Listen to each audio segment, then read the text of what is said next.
Hello and welcome back to the Lean Six Sigma Green Belt certification class. This week we're going to be talking about our metrics and statistics. What are metrics and statistics we should be measuring? Why are they important? And how do we gather the appropriate measurements, metrics and statistics, and the appropriate data for our process improvement initiatives? If we think back to our DMAIC model, when we're gathering our baseline data, when we first gather and first start to gather metrics and statistics, we should be in the measure phase. So if you're still in the define phase, we're not gathering data yet because we haven't clearly defined our problem yet. And if we're already in the analyze or implement phase before we start gathering any data, then you've waited too long. So when we first start gathering baseline data, it should be right here in the measure phase. This allows us to validate the scope of the problem and also validate the potential magnitude of the improvement that we're proposing. When we talk about data, we want to talk about the significance of metrics. Why is data so important? Why is it important to have metrics and statistics? What are smart metrics? What are the different types of data? How are they important? How do we identify the different types? What is central tendency? Why is that important to know? How do we measure variation and why is it important to know the different types of variation? And then what are some tools such as a Pareto chart that we can use and how do we use a Pareto chart and other such tools? So we think about statistics and data. Think about what you do every day. Think about why you're in this class. Think about how data helps you do what you do every day. Hopefully, for all of you, as you're thinking about these questions, you're thinking about, well, that there is some reason, some data, some statistics that back up most of the tasks that you do. For those of you in healthcare, there are a lot of healthcare studies that show why we treat patients the way we treat patients and why we use or don't use medication the way that we use it. For those of you in leadership positions, you've probably been to staff schools and to Army colleges and to leadership training that have shown you that if you engage your troops in such a way, if you engage your staff in such a way, they respond better, right? So hopefully it's data and statistics and studies that have shown you that a certain behavior results in a certain output.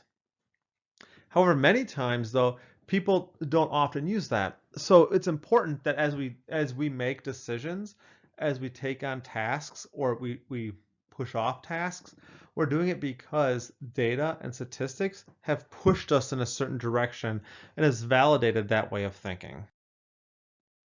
So Edward Deming, the famous kind of father of process improvement, said, "In God we trust, all others bring data." He said that because data and statistics, it allows you to measure and celebrate success. Without data, you don't know you've improved anything. If you don't know where you've been, you cannot prove where you've gone to.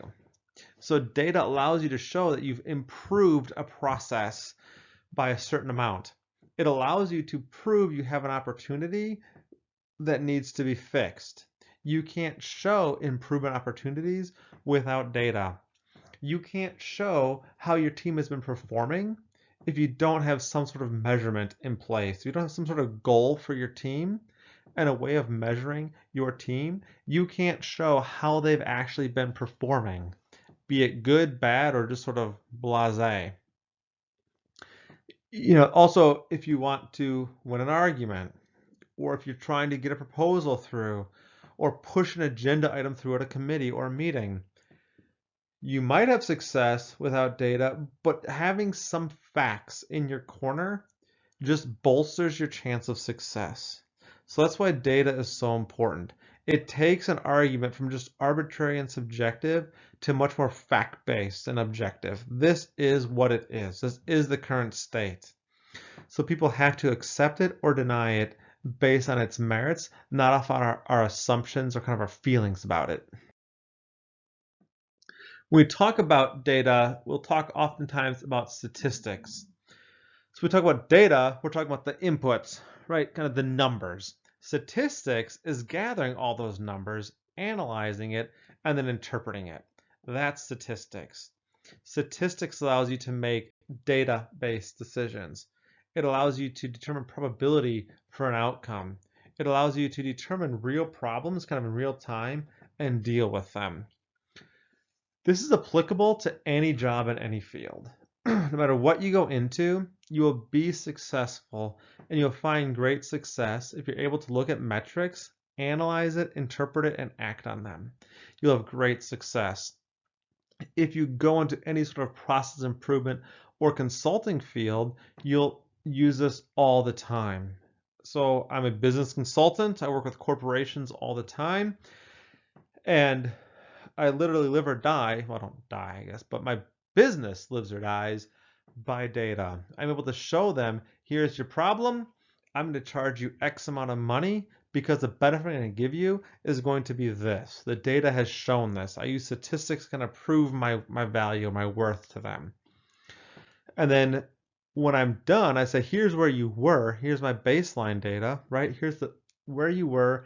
And now here's where you are. I've brought you forward this much. I gave you this much value. So it's a great tool if you go into any sort of process improvement consulting field, you'll use it constantly. If you're in any sort of leadership or managerial role, it'll help you tremendously because you can steer your team in the appropriate direction by using data, statistics to identify opportunities, to fix them, and to sustain them. So it'll only help you no matter what direction you go into. When we talk about statistics, we have two broad umbrellas of statistics that we talk about. We have our descriptive, which are historical. Where were we? Where do we used to be? When we look at our bar graphs and our pie charts, when we talk about our average, our median, our modes, we talk about in the past. This is where we have been. When we talk about inferential statistics, those are predictive. Based off of our historical, our descriptive statistics, if nothing changes in our process, we will be here in the future. These are the results we will expect to see. Now, looking at both historical and predictive statistics, notice that control charts are a tool used in both of those. Control charts are an awesome tool, and we're going to talk about them a lot more. And they're so great because they not only show historically where we've been, but the appropriate use of control charts will allow you to, on one piece of paper with one chart, say, here's where we've been, and if nothing changes, this is what we can expect our outcome to be in the future. So it gives you the complete story, and only the control chart can do that. Bar charts, pie graphs, histograms, they only tell you where you've been. You cannot make a prediction of where you're going to be off of them, so they're kind of incomplete story. So that's why I like control charts. That's why they're highlighted, and we're going to talk about those more again in the future. So when talking about statistics, how do we get statistics and how do we use them? So the first thing you have to think about is the population. The population is the total number of inputs you're going to have. So in the military, so when I was in the Army, a big thing was motor vehicle accidents, specifically motorcycle accidents. It might still be a big thing. It was when I was in. So the population would have been everybody in the Army, right? They would have looked at everyone in the Army. Well, they probably didn't go to, all 1 million, active and reservist National Guard folks to look into their personal files, but they look at a sample. Let's say these big bases. We'll look at, based off these big bases, or based off of just active duty, or based off of just kind of a number of these. So there's 1 million people total under the umbrella of the Army. We're going to measure 10,000 of them or 1,000 of them. That's our sample. Or just very recently, we had a presidential election. No polling agency went to every eligible voter and asked them who they're going to vote for. Instead, they go to 1,000 or 2,000 or 5,000 people, and they'd ask them, who are you likely to vote for? That is your sample. That's your cut of your population. That sample allows you to get your statistic. Say, hey, based off of this sample of this population, we can make this inference, right? This decision, this course of action is going to occur. And we know that because of the parameters we have set up. So those parameters, if it's for voting for your favorite candidate, it could be, we're going to ask males and females between this age and this age, are they working? Are they not working? What education level do they have? Where do they live at? Those are all the parameters. Now, as we saw in this election and many elections, their parameters are wrong. And that's why their prediction is wrong. Their inference is wrong because of the wrong parameters, right? They ignore certain things. They assume certain things. So it's very, very important when you're gathering data that your parameters are appropriate, that you aren't, and how do you make sure that appropriate? Don't let your bias influence your parameters. Think about, what is it I want to know? I want to know this result. So these are the parameters I need to study. These group of people, if they're too inclusive, if it's too narrow, you're likely to have a biased outcome, a biased inference. If they're too broad, it's gonna be too general. It's gonna be too hard to interpret. So it's got to be the appropriate set parameters. Allows you to then, within your population, pull out the correct sample size, to get the correct statistics, which allow you to make the correct inference. When we talk about statistics, here's just a couple of common sort of symbols and terminology. Not incredibly important for this class per se. It's just a refresher to you. We're going to talk about the mean and the median, the standard deviation, and then with population or samples, these are the different symbols for them. So let's talk about SMART metrics. We have talked about SMART goals, SMART metrics, specific, measurable, actionable, realistic, and timely. When you're creating a data collection plan, it's very important that you use the SMART metric acronym. You're not creating a data collection plan for you. You're creating it for somebody 12 months, 18 months, 24 months down the line. You're creating it for somebody who's not working with you that needs to understand exactly what you're thinking about. So let's say I want to measure, how long it takes to get a cup of coffee from Starbucks. So typically in the mornings, I make my own coffee. However, sometimes when I'm going out, if I've got a lot of running around or multiple clients, or I'm just running late, I'll stop and pick up a cup of coffee. So if I want to know, if I say, it takes, I think it's going to take too long, how long is it going to take me? I want to measure the time it takes for Starbucks to pour me a cup of coffee. Well, if I just said, just generally, how long does it take Starbucks to pour me a cup of coffee, I'd get an infinite amount of results because there's numerous types of Starbucks. There's different types of the day, parts of the day, where they have peaks or lulls. There's infinite number of drinks of varying complexity. So I want to know, first of all, who am I measuring? Am I measuring drive-through or am I measuring walk-in? Am I measuring people with complex orders or simple orders, multiple drink orders or single drink orders? Because all that's important. If I just say, how long does it take for a customer to get their order? Well, what if I'm Joe Lunchbox from the office down the street that has 15 orders for all these varying complexities? Well, that's much more different than my, grande house coffee. So who am I ordering? Well, who am I measuring? So I'd want to measure, if I want to measure the time for my study, it'll be walk-in customers ordering single orders of black coffee, or just, single ingredient coffees, right? That's what I want to measure. So basically, your house coffee drinkers, that's who I'm measuring. What am I measuring? Because this is also important. Do I measure from the time they park their car, the time they open the front door, the time they walk to the counter? What am I measuring? So I'm going to measure customers that walk in the door that have a single drink order for just a single beverage, drip coffee, from when they place their order at the counter to when they receive their cup. So now I know exactly when the stopwatch starts and ends. So what am I measuring? When I say I'd like a grande pike coffee to when you place it in my hand. Start, stop. That's exactly what I'm measuring. When am I doing this?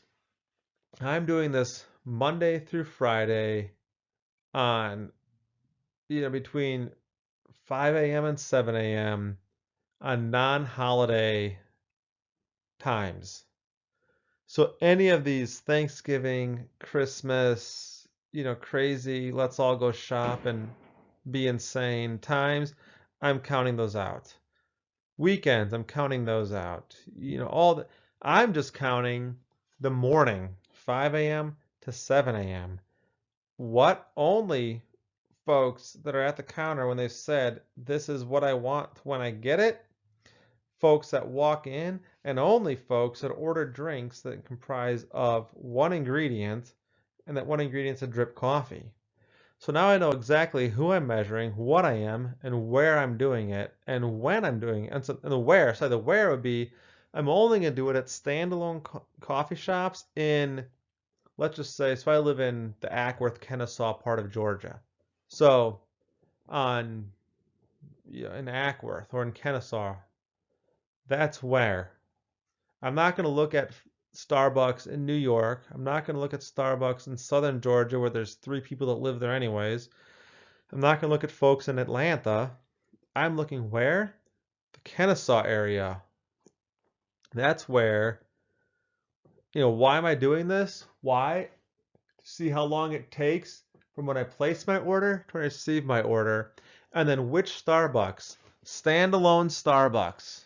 So I'm not going to look at maybe standalone Starbucks off of a major highway, right off of a specific road. So now my data collection plan is very, very specific. So if I would say it's off of Cobb Parkway, standalone Starbucks off of Cobb Parkway is my which. Why? To see how long it takes from when I place my order to receive my order. When? Monday through Friday between the hours of 5 a.m. and 7 a.m. on non-holiday times. Where?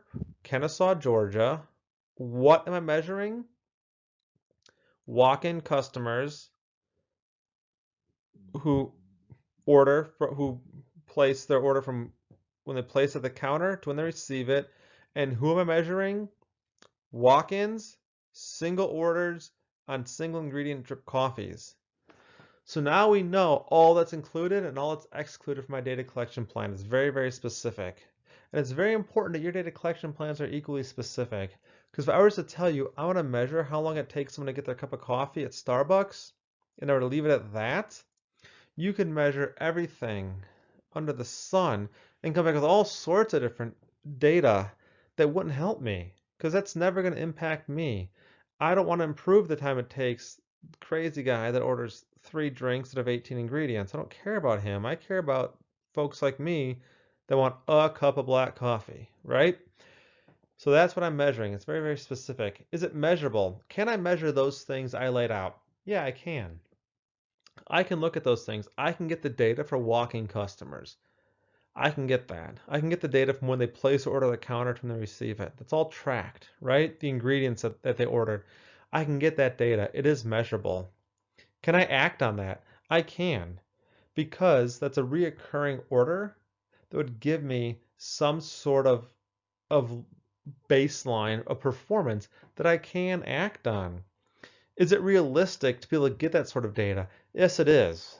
They track it. They have computers that track that. They have ingredients that they use, right? They have their bill of sales or their register. So yes, it's realistic to get that. And is it timely? Yes, they track their data real time. So I could get that quickly. This isn't something I'd need them to hand jam and to write up, and it would take me 9 months to get. So this is data that I could get timely. It's realistic. I could get it. I can act on it. It is measurable in the sense that it's information that can be attained, and the parameters I've set can be measured. And I gave you very, very specific parameters in which I want to gather this data. So that's how you want to craft a smart data collection plan. Once you've drawn up those parameters for your smart data collection plan, you can collect your baseline data.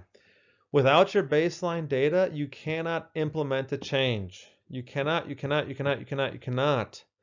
if you implement a change without your baseline data, you have no way of knowing if a change was worth the time at all. You don't know because you don't know where you've been. So it's impossible to find out where you ended up because you don't have that baseline data. So it's so important that you first gather baseline data before you implement a change. Sometimes you will start working on a change or an initiative without having that baseline data. You can gather, but before you make an improvement, you need to have it. Otherwise, you don't know what you're improving or what you've improved from. That baseline data also allows you to benchmark. So what is benchmarking? It's comparing your current state against a predefined standard. Perhaps that's your historical performance. You can compare your current state to how you were a year ago, 3 years ago, 5 years ago. That's important. Are we improving in our metrics over time? Are we getting worse over time? Are we stagnant?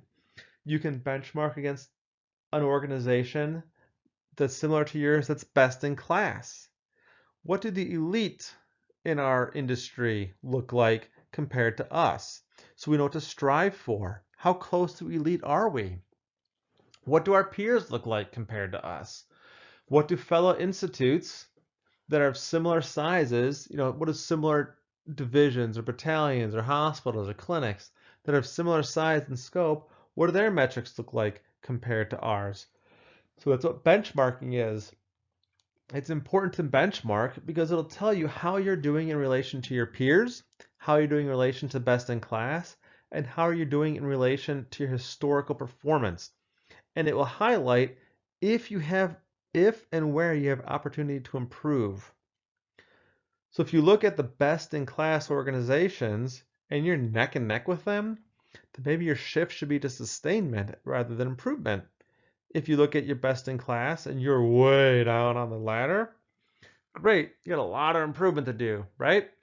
If you look at your own performance, your own historical performance, and you're just flat, well, hey, we're not getting better. We're not getting worse. We're not getting better. So let's improve this. Or, hey, each quarter, each year, we're showing statistically significant improvements. Good. Let's keep this movement going.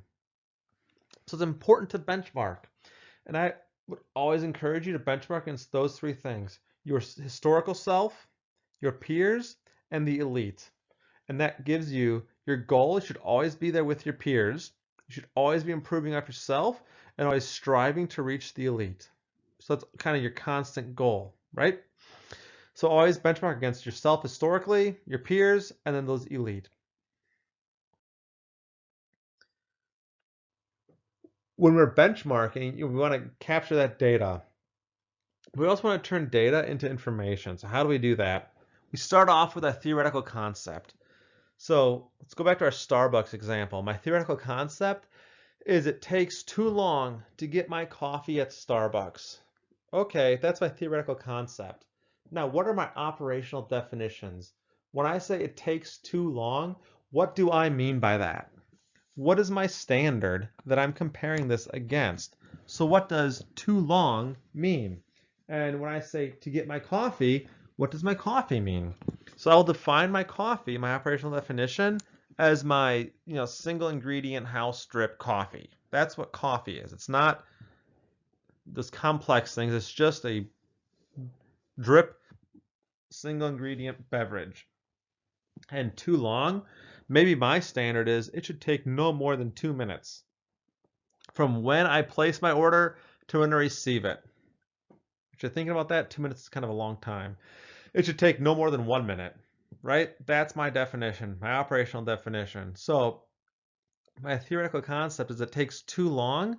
My operational definition is too long is anything over 1 minute is too long for a drink that consists of just one ingredient, coffee beans, drip coffee bean. So just a black coffee.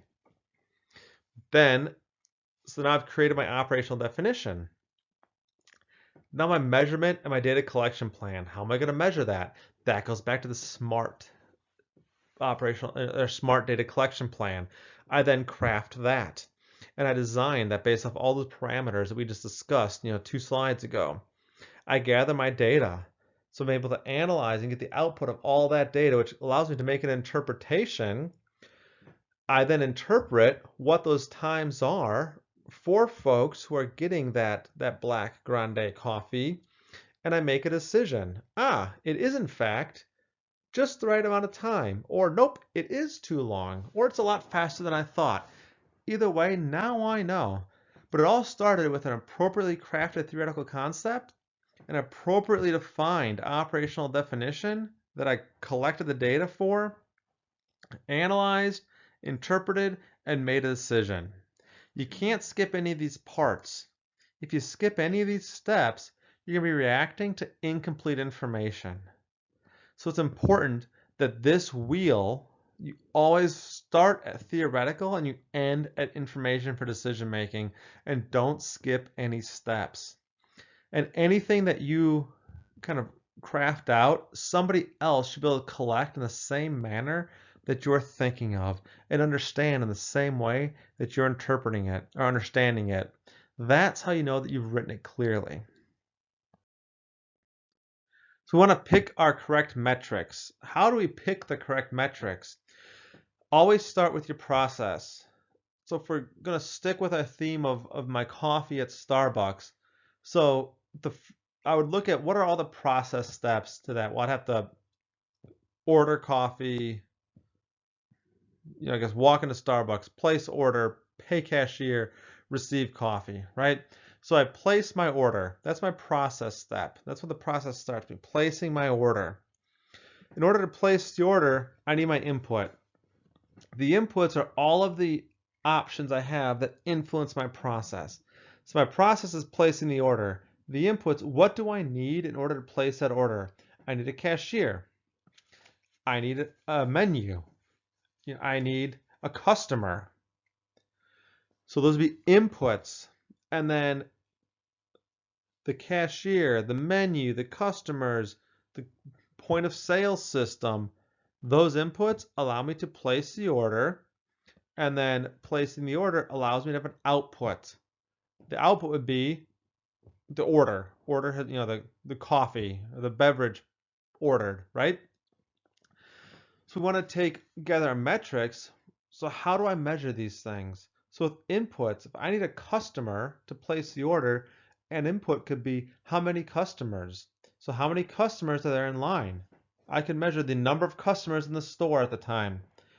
I could measure the number of options on the menu. I could measure number of baristas working, the number of point of sale systems that they had, the number of coffee pots that they have back there.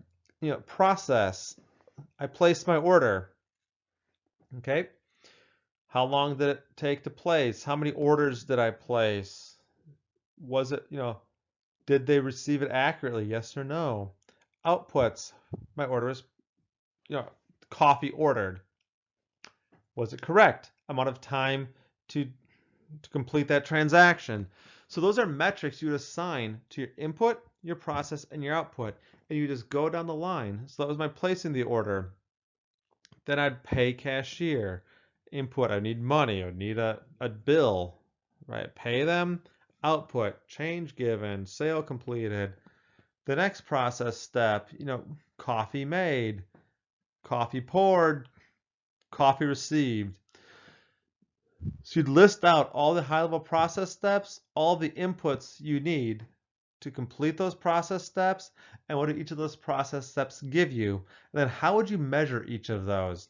And then looking at those, you'd say, well, what are the key data that I need to measure this process to allow me to kind of validate my theoretical concept?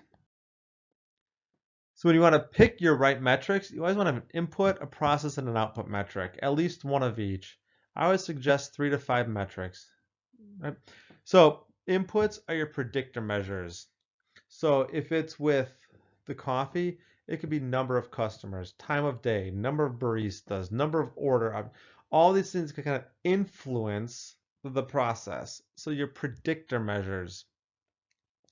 Your process measurements would be any of those that measure the actual process steps. So time to place order, the time to place order, the um, item ordered. Your outputs would measure the result of that, accuracy of order, your total time to order or total time to complete. With healthcare, patient satisfaction, customer satisfaction, those are output. They quantify the overall performance.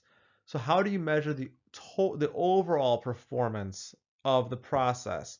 Process metrics are measuring the actual step, and input metrics are measuring kind of the predictive measurements.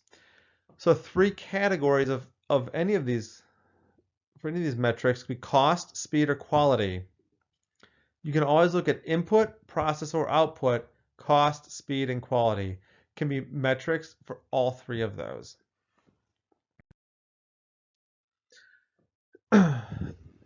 When we're talking about turning our data into information, we talked about having our theoretical concept. So it's our conceptual definition. It's what you want to measure. If it's with the coffee, it's I want to measure how long it takes me to get my coffee in the morning. That's my theoretical concept. My operational definition, that's the SMART data collection plan we talked about. Who are we measuring? What are we measuring? When, where, and how? The goal is to be very, very specific. The goal is to write it so that anybody could pick it up. If 50 people picked up your operational definition, they're all going to gather the same data that you intended them to gather. Everyone's got the same data. All 50 people will gather it. That's how specific your operational definition needs. Operational definitions. Let's look at the following examples. If we were going to say that we had to wait a long time, or something took a long time, let's look at the first one of ordering and receiving coffee from a coffee shop. If I said it took a long time to order my coffee, it took a long time to receive my coffee, what does that mean to you guys? If you all had to write down how you would describe or define long, just based off of that one sentence, it probably would be different. We probably get 6 different responses. So that's why your operational definition needs to be clear. And this is where we would say, it took me a long time, or it took me more than, right?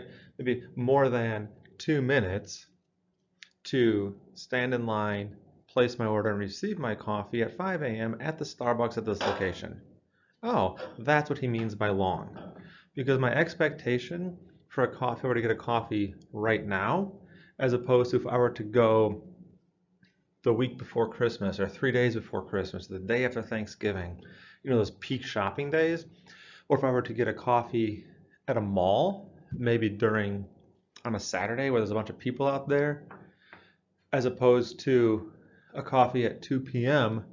at a standalone place will be different than a 5 a.m. coffee or 6 a.m. coffee at the same place, right? Because you have rush hour traffic and not a lot of people drink coffee in the middle of the afternoon.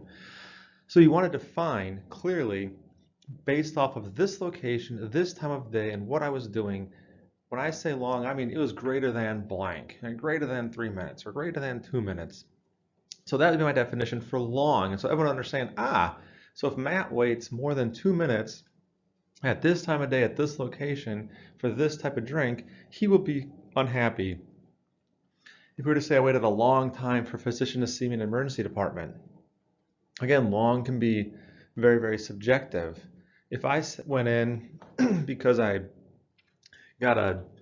putting a roof on my house, I got a nail through my hand, and I wait 15 minutes, maybe I'll be happy. I might be in a little bit of pain, but I'll be okay.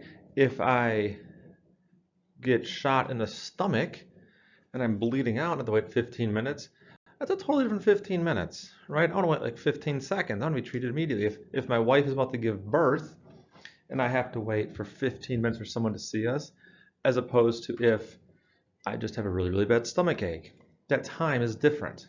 So you want to clearly define, like, who's the patient? When are they waiting? Why are they waiting? How long did they wait? That's how we would define long. And then same with traveling with a flight to Europe.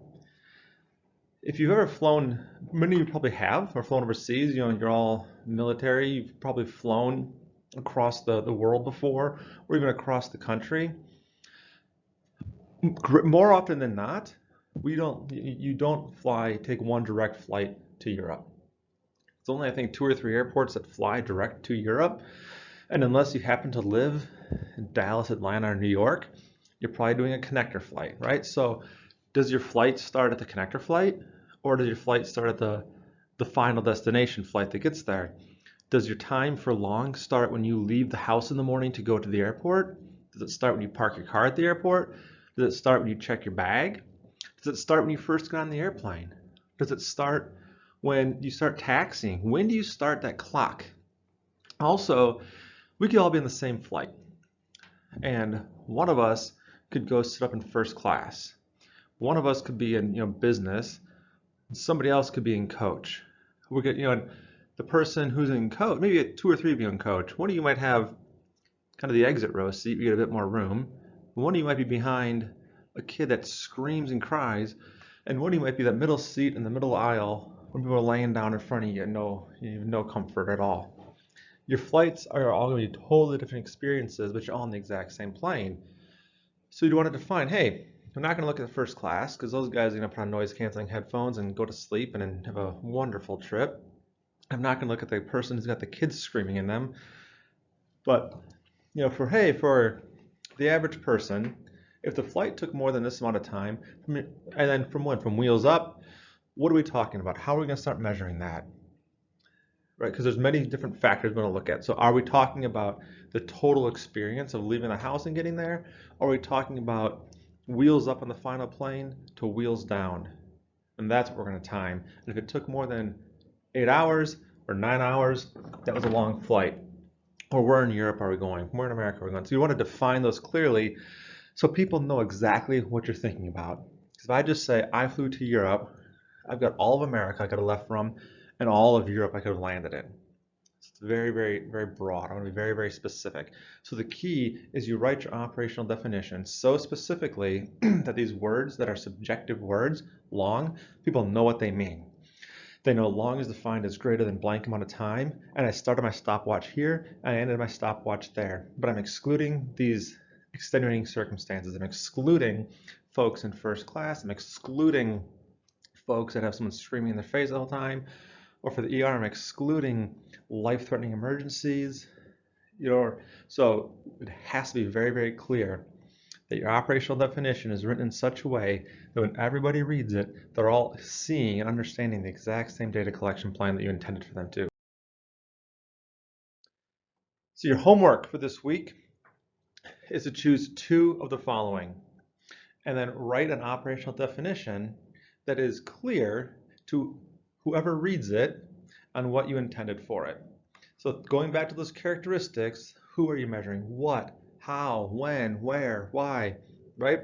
Writing those out clearly for 2 of the following on slide 21 for your operational definitions. Okay? Now we're going to talk about types of data, and this is very, very important. For process improvement, understanding your types of data are going to be key to driving effective change because there's a lot of different types of data you can gather. And if you gather the wrong types of data, it's going to point you in directions you don't necessarily want to go. So we have 2 different types of data, 2 large umbrellas. We have your qualitative and your quantitative data. In qualitative, we have nominal data and ordinal data. And then under quantitative data, we have numerical.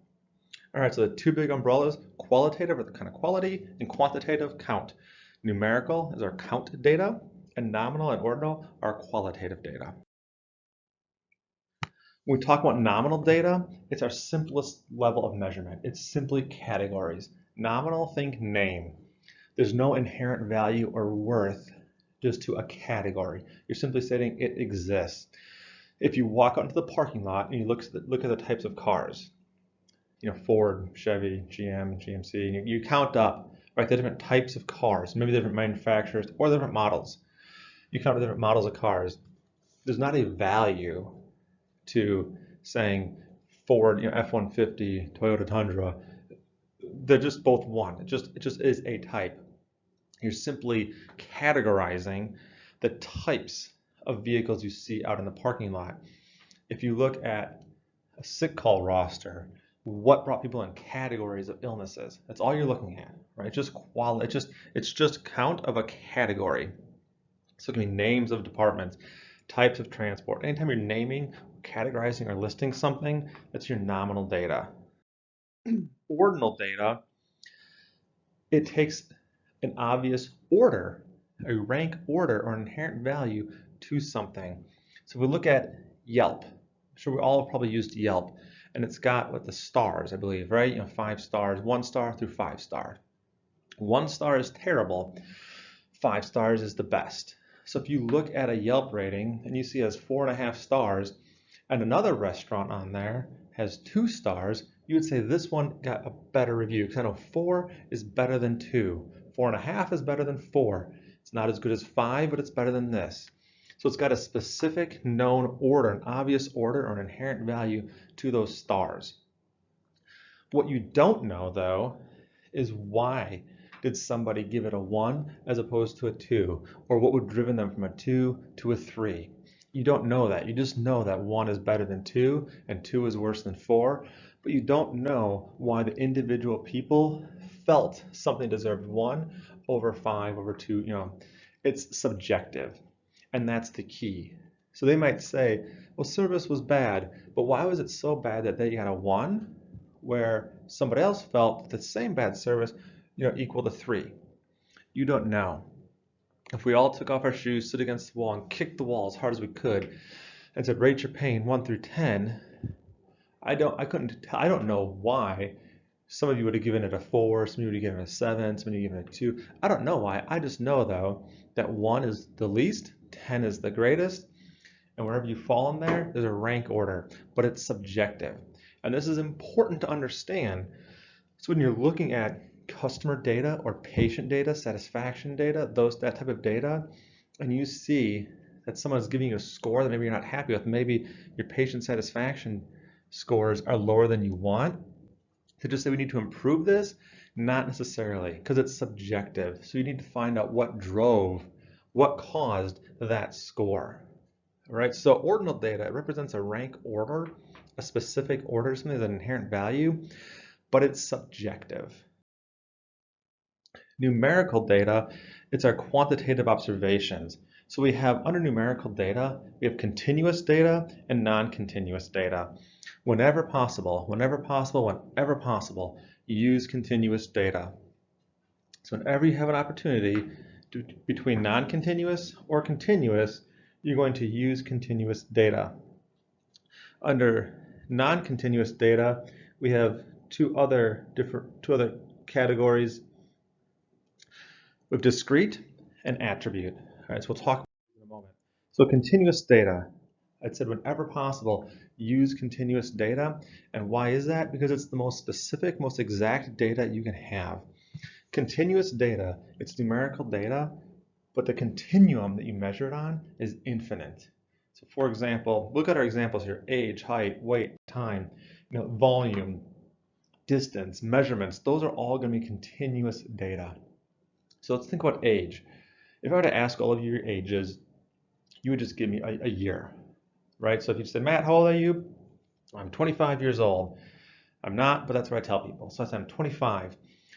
However, you're not only measured in years, because we don't just have just a year, right? We have a year that's comprised of months, which is comprised of weeks, days, hours, minutes, seconds, nanoseconds, right? So I could say I'm 25 years old, 10 months, 3 weeks, 2 days, 5 hours, 4 minutes, 3 seconds, 25.2865519 years old. It would be odd, but it would make sense to express it that way, because I can have a fraction of a year. So I can express my age in fractions and decimals, and that makes sense. It makes sense that not have a complete year. I'm half a year old. Okay, that's a legitimate time frame, right? Hey, it took half a minute. Right, that makes sense because we have 30 seconds. Or height. I'm 6 feet. Well, but I'm not just 6 feet. I'm 6 foot, 1 inch. I could do that again in a decimal. It would make sense. And the continuum is infinite. I could be 6.14422199987 feet tall. It would make sense to express it that way. It wouldn't make sense if you constantly told people that. They'd think you were odd. But mathematically, it makes sense to express, height in decimals or weight. I'm 180 pounds, but pounds, ounces, grams, other things, right? There could be a decimal there. And same with time. So anything like that where it would make sense to have a fraction of something. If you can have half of something, if you can have a quarter of something, that's continuous data. And then we gather things, we can gather stuff in time, right? And having those fractions lets you get a very, very exact picture of the process. So that's whenever possible, use continuous data. Now on the flip side, non-continuous or numerical data or attribute and discrete, these are not decimals. So attribute, it's a binary data. It can only be one or the other. It's either yes or it's no. It's pass or it's fail. So if you watch football, quarterback throws the ball, did the receiver catch the ball? Yes or no? That event, right there, that one event, it can only be a catch or it can only be an incomplete pass, right? He either caught it or he did not. That's it. It's yes or it's no. A woman can only be pregnant or not pregnant. She cannot be both pregnant and not pregnant at the same time. I'm either dead or I'm alive. It's one or the other. So that's your attribute data. When you can only have one or the other option occurring and they're mutually exclusive. You cannot have both at the exact same time.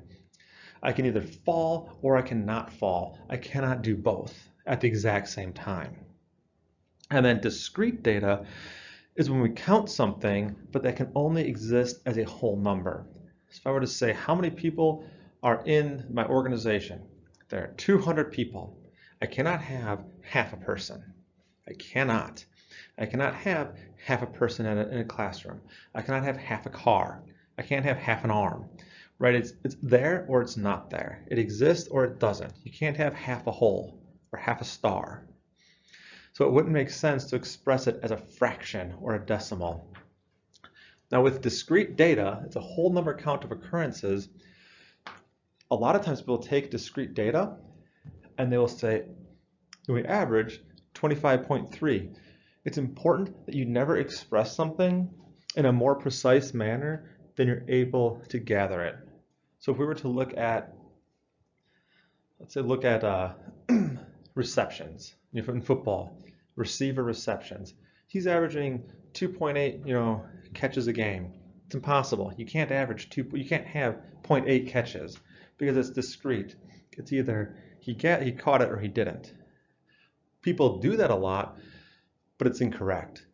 You shouldn't do it. So you should always only describe something as precise as a measurement allows you to gather it. So attribute data, it's a yes or a no. It's a binary. Think of a light switch. It's either on or it's off. It's not on and off at the exact same time. If it is, your wiring is faulty and you need to get that fixed. Discrete data, you can have an infinite number, but it can't be a fraction or decimal. It's only a whole number. 1, 2, 3. People attending a class. Numbers of times you fell. Number of times you've been pregnant. Number of children you have. It's discrete. And if you were to say how much money is in my bank account, could be continuous. Not that I have continuous money, unfortunately, but I could have sense. And when you look at the economy of how we measure economics, you can have fractions of a cent. Our currency is a penny, but you can have fractions of cents. That would make sense to round out that way.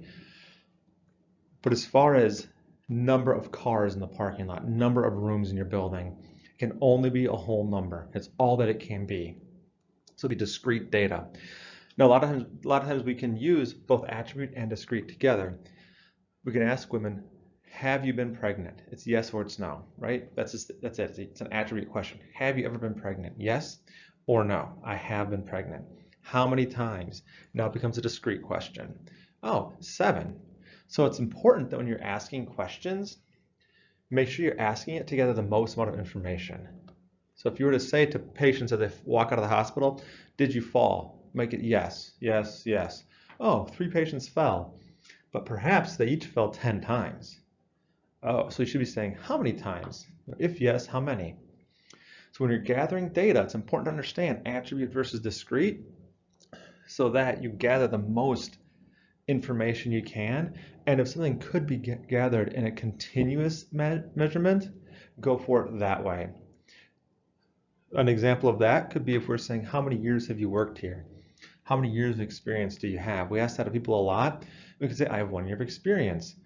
Well, many times with HR, they'll round up. And so somebody with 2 months or someone with 11 and a half months are both lumped into the 1 year. However, 11 and a half months of experience over 2 months of experience is vastly different, right? 13 months of experience versus 23 months of experience can be vastly different. So just saying, oh, they're 2 years. No, not necessarily. Okay, they're both in the 2-year window, but we'd want to go more towards a continuous data gathering on that to find out exactly how much you have, because that 11-month differential, more of experience, can be significant. So whenever you can use continuous, when you're collecting data, always try to find out what is the most amount of information we can get out of it and propose your questions in that way that allows you to gather all that information. So let's talk about central tendency. What is central tendency? Central tendency is what is in our process, what is the tendency that's most likely going to do? We express this a lot of times by saying the mean or the average, the median or the mode, right? So those are the ways that we express central tendency.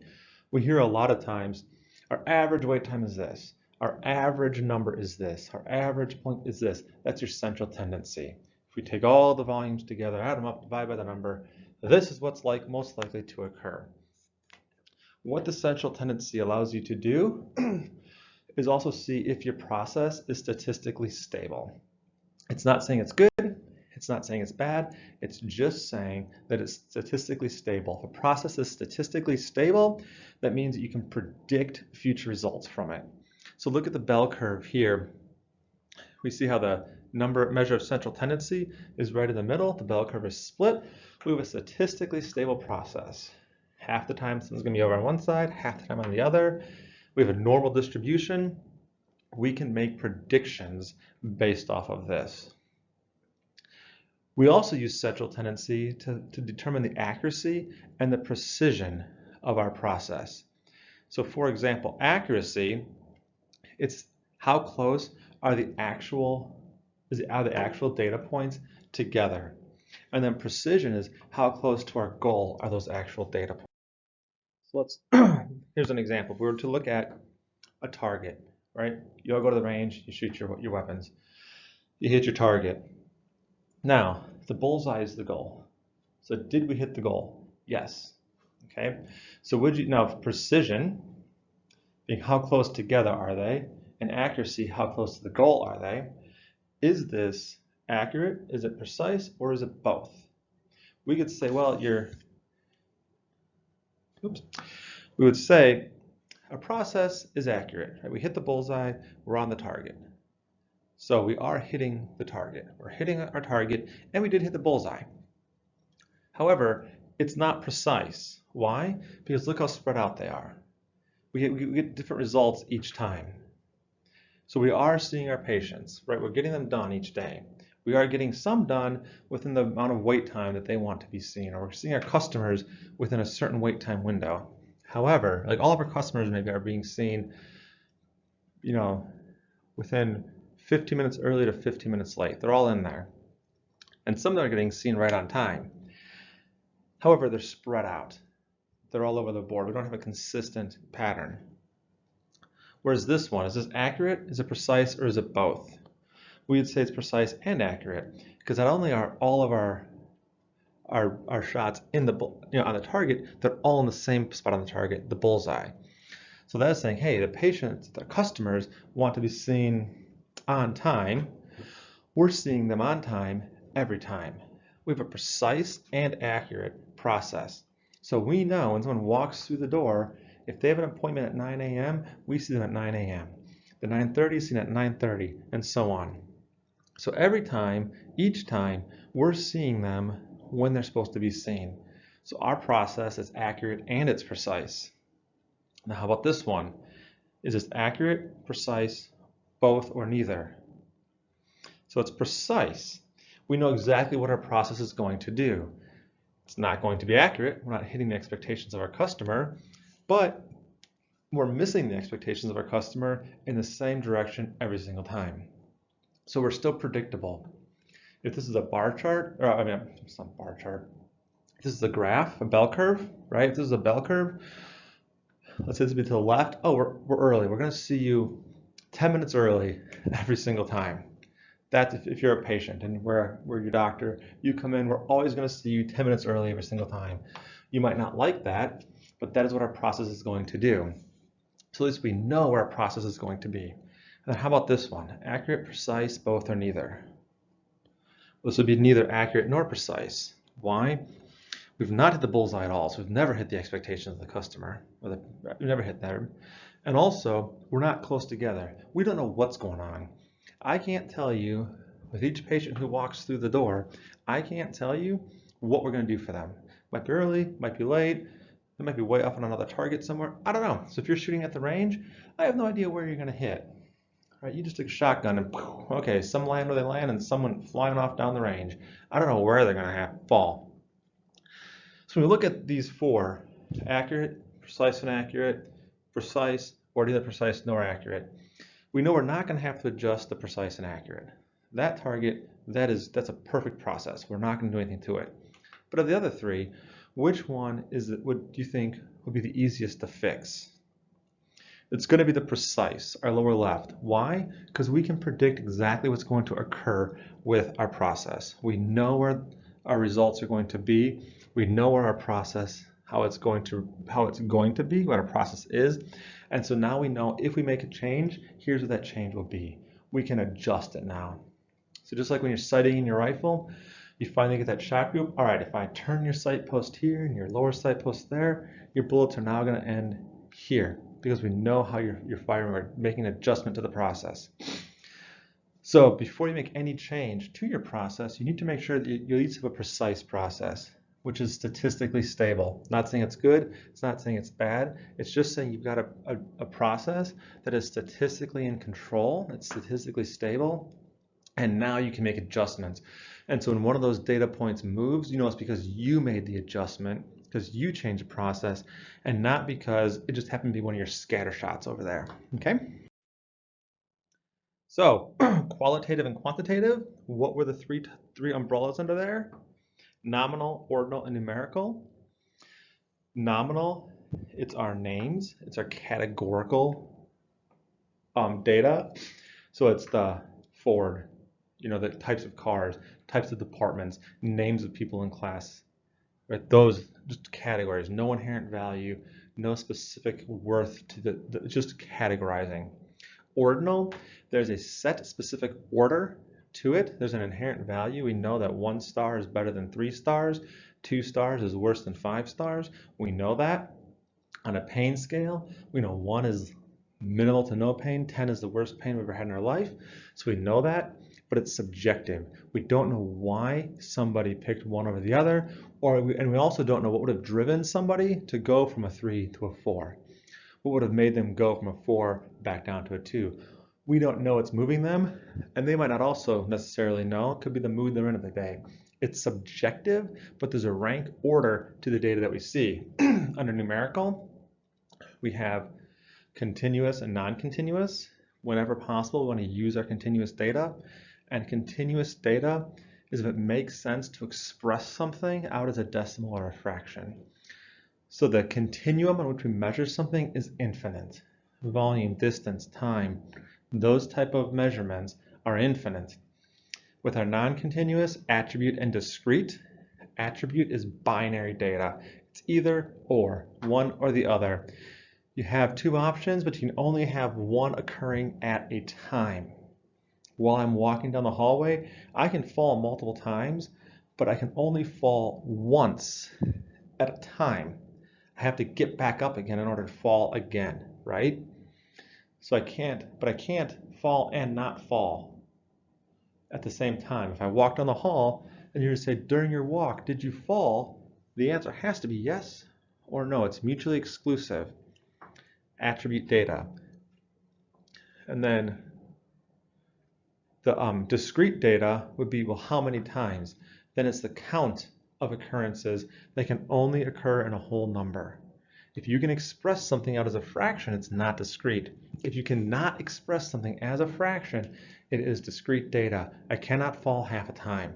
It's called a trip or a stumble, right? That's not a fall. I didn't fall down.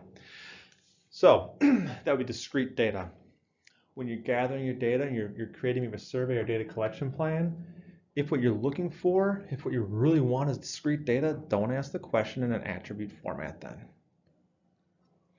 When we're talking about our measures of central tendency, when we have nominal data, we use our percentages or our proportions, okay? And even for ordinal data, percentage or proportion.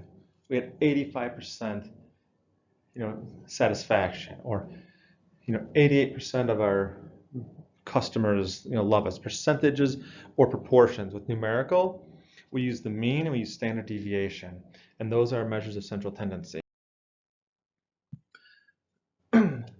With our measures of central tendency, we talked briefly about this. We have our mean, our median, and our mode. And this is how, with our process, what is kind of the norm that's going to occur? Okay, so where is our process, our data? If we added up our data and we looked at all of our data points, kind of where is the middle point where we can expect things to fall? With the mean, when we talk about the mean, we're talking about the average. And we all know how to get that, right? You take your total number of your total worth of all your data points, add them up, divide by the number of data points you have, and that's your average. That's your mean. How is this? When can this be dangerous to use? What are some downsides to using the average? If you're not sure, it's on the bottom of the slide. It's easily skewed by outliers. If you're talking about wait time, for customers or for patients, for anybody, wait time, some folks aren't going to wait at all. 0, 0, 0, 0. That's going to greatly pull down people who waited 20 minutes. So if you have 0, 0, 0, 20, 20, 20, add them up. Oh, look, it looks like 10 minutes was your wait time. Was it? Because nobody waited 10 minutes. People either waited none at all or they waited 20. If you were to look at the average income, let's go to northern Washington, or the Seattle area, and say the average household income here. Well, in the mid to late 90s, you've got Microsoft earners out there, and they're earning millions and millions of dollars. And then you've got people who aren't earning anything. You see our average income or average household value is hundreds of millions. You got several billionaires out there. Go to San Francisco, right? You have more, the average household wealth is blank billion or blank hundreds of millions. Well, that's not the case, because you have a lot of outliers are skewing it heavily. So how do we get around that? We'd use the median. The median, when you've got several, so if you want to silence, kind of normalize those outliers, we use the median.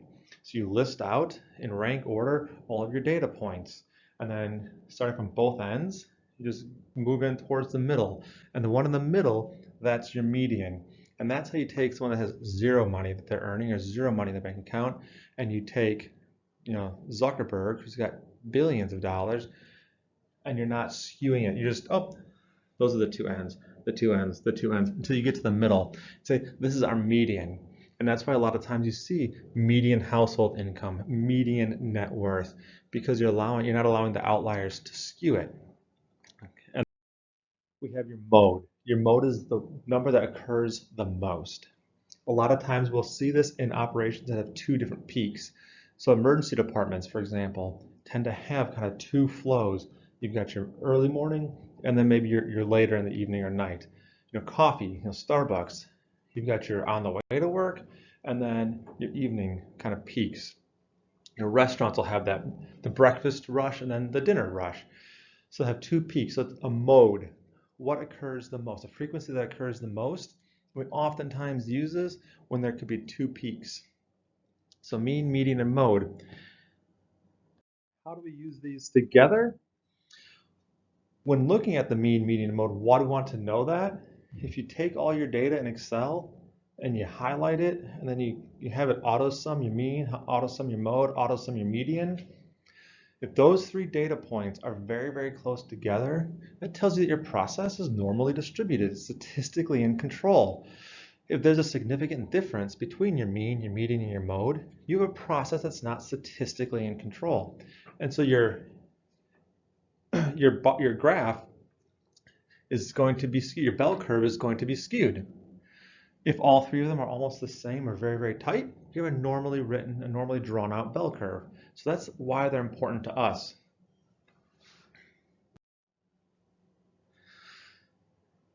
So looking at our measurements of central tendency, they're going to determine which one we use. Do we use a mean? Do we use a median? Do we use a mode? Which one is appropriate to use? It's going to depend on the types of data that we have. So ordinal, nominal, or numerical. It's going to depend on which one of those data types we're collecting if we're using the mean or the mode. We use the mean, we use average if it's numerical data and it's symmetrical distributions. Okay, so if our bell curve is symmetrical, we would use the mean. We use the median for ordinal data, so that's subjective data, customer satisfaction, patient satisfaction scores, pain scores, that ordinal data, we use the median. Our median satisfaction should be this. Now, a lot of times we don't see it expressed that way. However, it should be. It's statistically incorrect to express ordinal data with an average. It should be expressed as the median. We also use the median to express numerical data that is skewed. So going back to the net worth or incomes, it's going to be horribly skewed. You've got high earners, you have no earners. So to normalize that, we would use the median. It'd be statistically incorrect to use the average or the mean on data that is skewed. And then mode, like we said before, things that have kind of the bimodal processes, that's when we'd use the mode. So if you're wondering what should I use, this slide is a great help for that. Mean, it's numerical or symmetrical distributions. How do I know that my distribution is symmetrical? Put all your data in Excel, highlight it, function, calculate mean, median, mode. Are they very, very, very close together? If yes, symmetrical. If you see a gap between two or all three of those values, then it's not. Then it's skewed, and you drop down to the median. We can express these a lot of times with one thing you guys probably see is histograms. Right? It's a very common way of expressing the mean, the median, and the mode, or measures of central tendency. So we talk about skewed data. So here's it's the bell curve. This is what it would look like when it's skewed. And so you can kind of see the mean, the median, the mode aren't on the negatively skewed.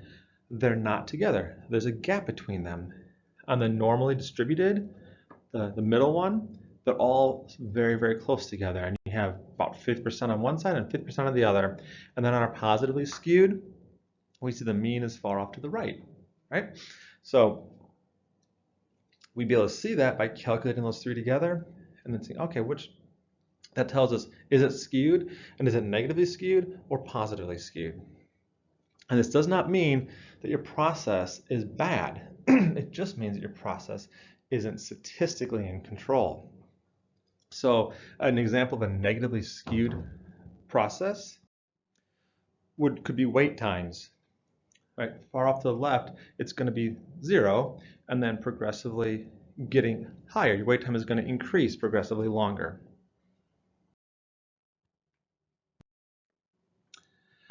As we talked about our types of data and our measures of central tendency and how we can use the measures of central tendency, again, the biggest value of the measures of central tendency is two big values. It allows us to see, is our process statistically in control? Is it normally distributed or is it skewed? Because it's very, very important, because if our process is skewed, if it's not normally distributed, we can't know if the changes we make are impacting it or if it's just the distribution of our data.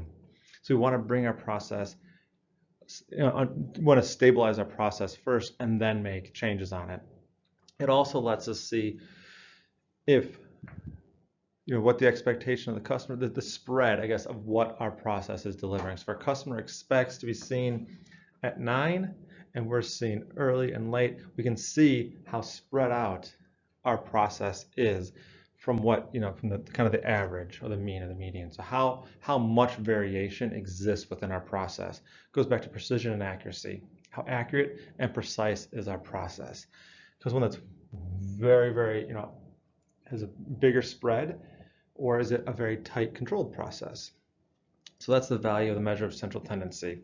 I would always caution you against relaying information to people and saying our average is this and then leaving it just at that.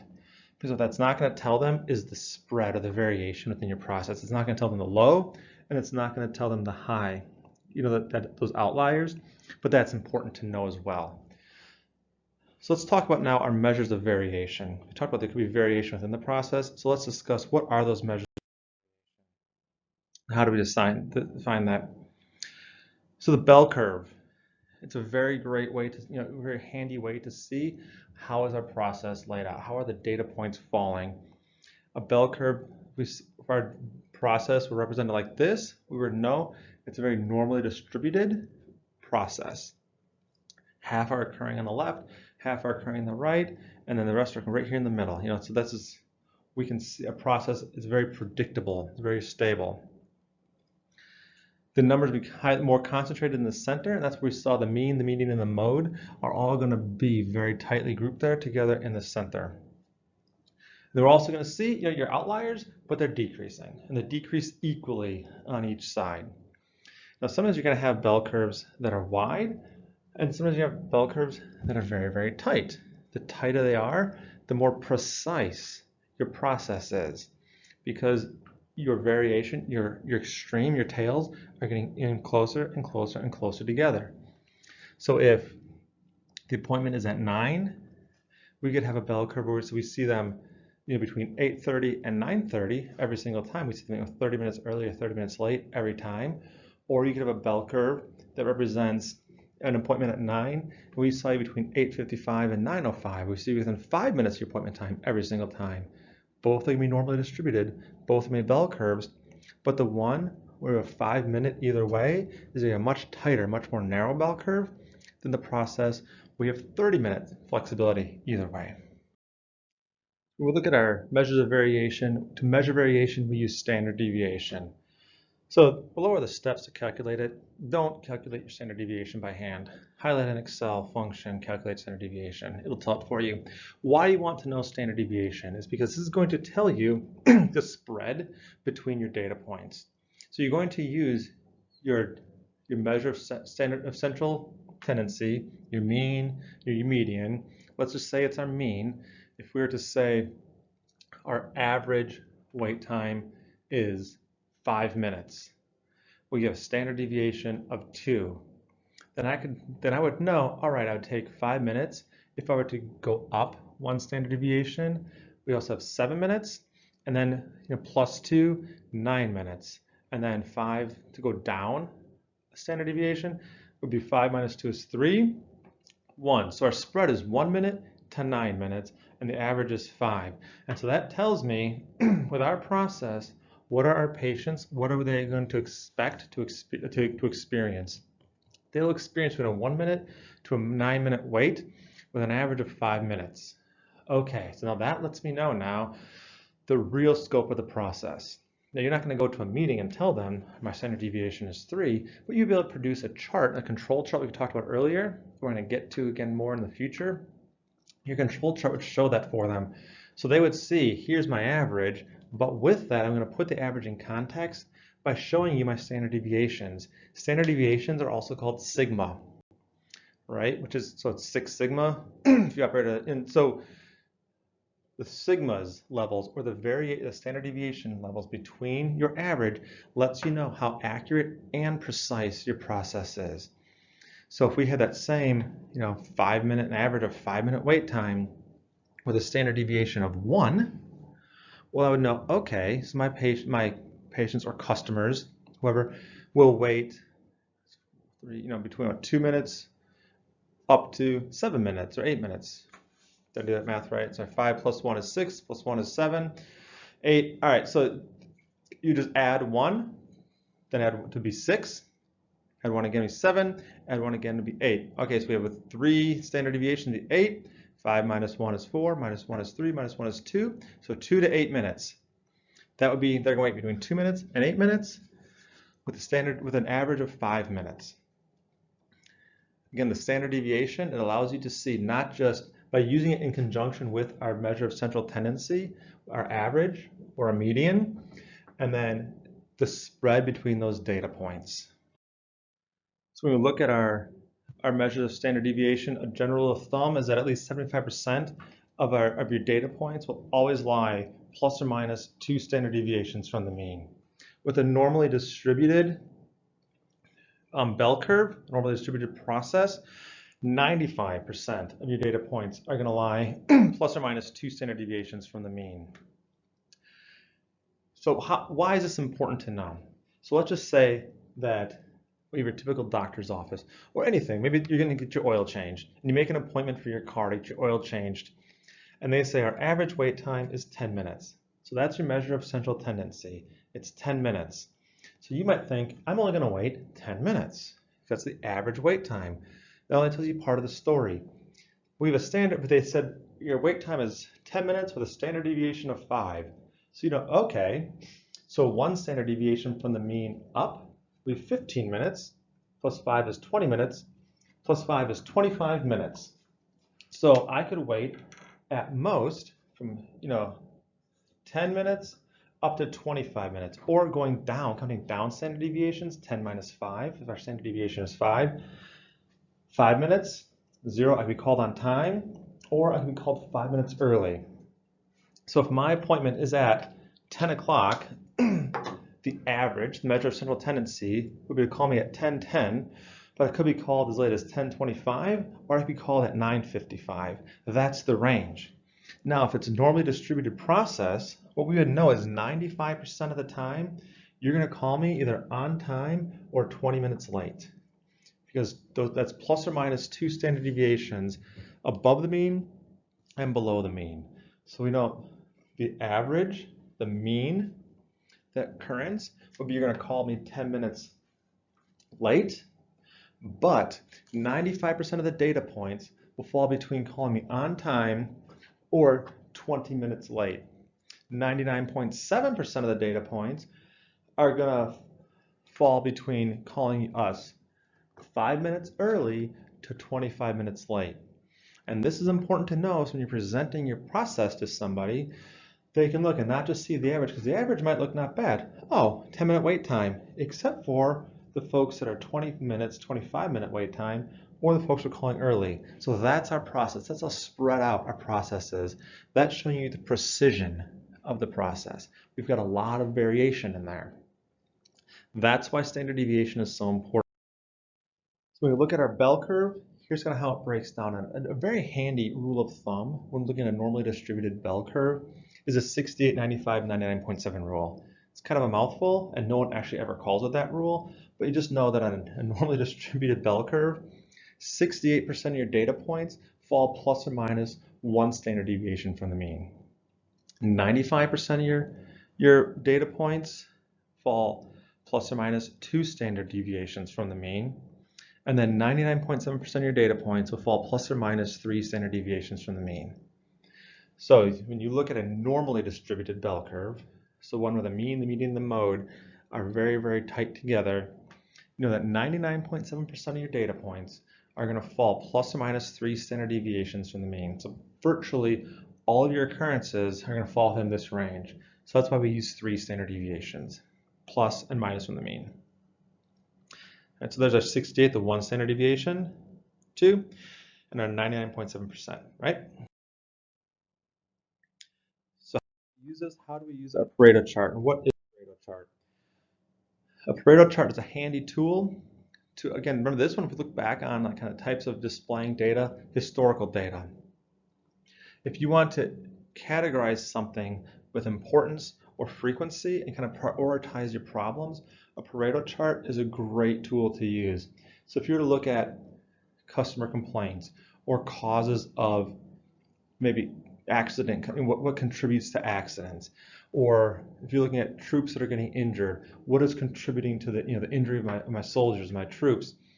What is anytime you list out your problems, so you got your numerical or your ordinal data, where you categorize your problems, and now you want to prioritize them, a Pareto chart is a great tool to prioritize your problems. So let's look at patient complaints for the emergency department. We'd have our wait time, lack of communication, rude staff, interruptions. So wait time had the most at 19, and that equated to about 57% of the time it was, or the problems, 57% of the problems or the complaints were based on wait time. Lack of communication, it was 7. But if we were to take out lack of communication and wait time, that would address 78% of the problems. So you see how the cumulative percentage scrolls along the top, and this should always equal 100%. So we know as we attack these issues, what percent of the complaints we're gonna eliminate. So if we were to say, well, let's take out rude staff, well, it's only five complaints, and it's less than 20% of the total volume of complaints. So that would be prioritized lower. If we were to just eliminate our wait time, reduce that, and communicate better, that would reduce or eliminate 79% of all complaints. By the time we get down to interruptions, there's 100% of our complaints. So the Pareto chart, it allows you to list out your categories of problems, and then by volume say this is what the largest one is, and then that percentage line allows you to see the percentage of complaints that also represents. So then you're knowing as you're tackling problems how much of the total problem you're whittling away at. So we have a very unhappy ED staff. We polled our staff patients in our emergency department are unhappy. Their ordinal data, their patient satisfaction scores, subjective said we're unhappy. We drilled down into why are you unhappy, and they told us these 4 reasons. We counted them up with our discrete data, gave us a whole number count of complaint volumes. We prioritized them, and now this is how we're going to address them in this order: wait time, communication, rudeness, and interruptions. It's important that you have that percentage line to make it an official Pareto chart. It kind of goes, I guess, in the culture to your meetings. If some folks will find value in that, add it in there. All right, this is what technically makes it a Pareto chart. Is it wrong to not have the percentage line? No, it's just technically by definition not a complete Pareto chart. I like to have it in there because I know it helps with some of the folks that I work with. But there are some organizations I don't, because busy is not always better. So for simplicity's sake, I don't always include that percentage line. But it's good to at least know if you are to address this, what percentage of the problems you'd be addressing, so at least you should speak to it. So your second homework assignment is to do slide 49 and make a Pareto chart, a complete full one with a percentage line on it, okay? So you've got the 2, you're doing an operational definition, and now you're going to do the homework of creating the Pareto. So as you're gathering metrics, a few tips is don't overwhelm yourself with metrics. Don't engage in analysis paralysis where you gather so much and all you're doing is analyzing data and you're not actually acting on it. 3 to 5 data points is an efficient amount. It's a very effective amount of data points to gather and to measure. Make sure it's a group amount that you can actually work with, that tells you meaningful information, and that as you analyze it and move on it, you're devoting your time to solving the problem, not just mining data. After you've implemented your improvements, don't stop measuring. Right? So you got your baseline, but now you have to do your follow-up. And after you made your improvements and you stabilized your improvements and figured those out, now you have a new baseline. So you got to continuously measure, continuously gather data. If you don't measure it, you can't manage it. Your goals, SMART goals, have those metrics established for each goal. Every goal that the team sets should have a metric behind it. Otherwise, it's not a complete goal. If you can't measure your goal, either take the goal off your charter or rewrite it with a measurement attached to it. Prioritize your data appropriately, and and gather that baseline data and understand in your baseline data, most of what you gather is going to be your outputs. Remember, we talked about your inputs, your process, and your output.